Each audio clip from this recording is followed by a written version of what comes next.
Hey guys, welcome back to the channel and welcome from Fuerteventura. Today heading northbound to Frankfurt with CONDOR Boeing 757-300, and I booked one of those XL seats located directly at the emergency exit, which should offer significantly more legroom, which is, by the way, not too difficult if you know that CONDOR has one of the most narrow seat configurations in the industry.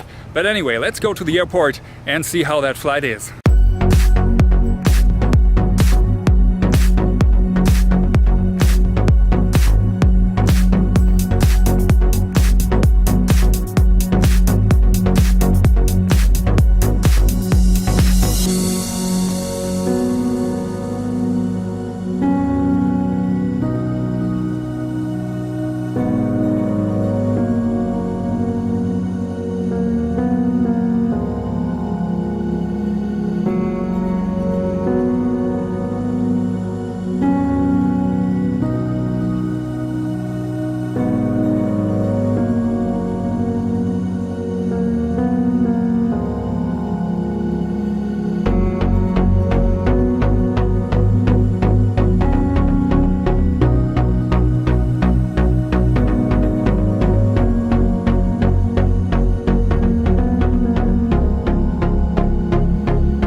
Finally at the airport, close to the departure gates. You have some pretty nice view here on the apron. You find some supermarkets, stores, this and that. Flight time approximately today is about 4 hours, meaning that we will depart Fuerteventura late afternoon and arrive in Frankfurt at around 11 p.m.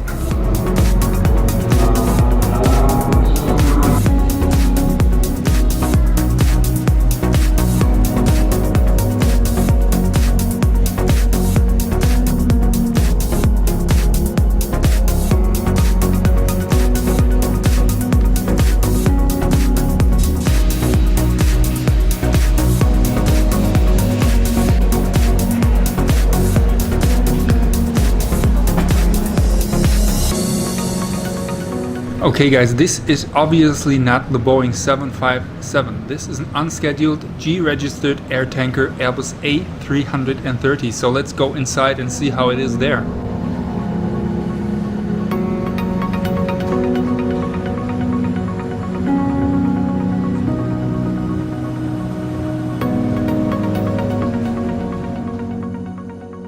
With over 7 million passengers and around 80 destinations all over the globe, CONDOR is one of the world's leading leisure airlines. During this year's summer schedule, the airline offers 4 flights a week between Frankfurt and Fuerteventura using Boeing 757 or Airbus A321. For timetable reasons, CONDOR occasionally uses aircraft leased from its partner airlines, including their crew, on certain routes during peak season and in periods of high demand. Therefore, this time, the aircraft in charge is the air tanker Airbus A330. As the aircraft changed to an A330, everything is a bit different on this flight. Usually the seat pitch inside the CONDOR Boeing 757 or the A320s is extremely narrow, with only 73 centimeters distance to the row in front.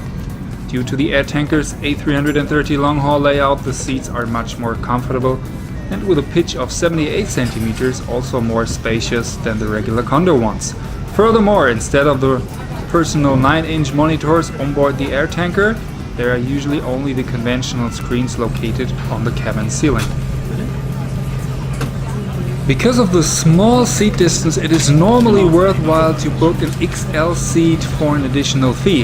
In the A330, however, it was unfortunately the case that when the door closed, the legroom was massively reduced from the inside of the door, which clearly reached out far into the cabin.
let's come to the service and all those fees. Everything related to that is highly depending on the fare you book. Basically, you can choose between 4 of them: the light rate, the classic fare, and the flex option.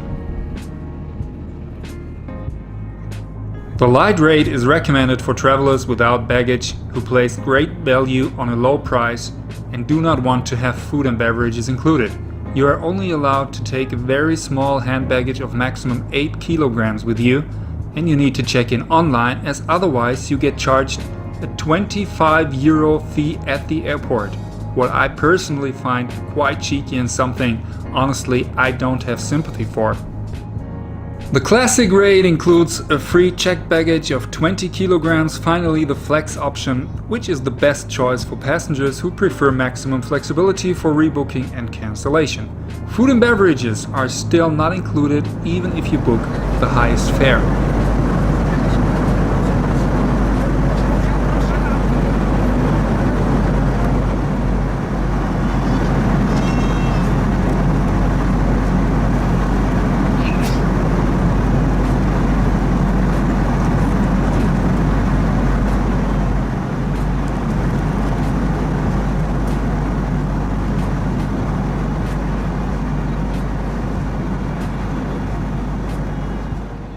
Flying nowadays, it is unfortunately no surprise anymore that all food and beverages must be purchased on board. Not even a minimum service with some snacks and drinks is included when you book economy class. All snacks and drinks are available on the menu card on board, or you might reserve your meal in advance before the flight.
So what is the outcome flying with Condor? I personally always liked flying with them in the past, but honestly today I think it's more a feeling from a time gone by. In the regular Condor planes, the seat pitch is worse than inside Ryanair, and I am also not a big supporter of all those additional fees and this and that. Especially the airport check-in fee of 25 euros is ridiculous. Condor has reduced so much cost, service and comfort that, at least in economy, it is not a nice flight experience anymore. However, booking the XL seat can be recommended though, and once you can catch a low fare, it is an okayish way to travel, while at higher prices there might be other good alternatives in the industry. Welcome to Frankfurt. I hope you enjoyed the flight. If yes, you might want to leave a like and subscribe to the channel. Thanks for watching, guys. See you next time. Cheers.